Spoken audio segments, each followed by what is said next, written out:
¿Qué se puede decir a unos padres que han perdido un hijo? ¿Cómo consolarlos? No hay palabras. Fíjense que un cónyuge que pierde al otro es un viudo o una viuda. Un hijo que pierde a un padre es un huérfano o una huérfana. Hay una palabra que lo dice, pero un padre que pierde un hijo, no hay una palabra.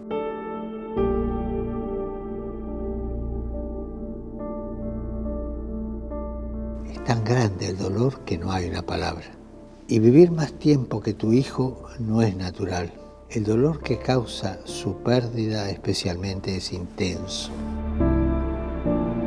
Las palabras de ánimo a veces son banales o sentimentales, no sirven. Dichas con la mejor intención, por supuesto, pueden acabar agrandando la herida. Para ofrecer consuelo a estos padres que han perdido un hijo, hay que escucharlos, estar cerca de ellos con amor, cuidando ese dolor que tienen con responsabilidad, imitando la forma en que Jesucristo consolaba a los que estaban afligidos. Y estos padres, sostenidos por la fe, ciertamente pueden encontrar un consuelo en otras familias que, tras sufrir una tragedia tan terrible como esta, han renacido en la esperanza.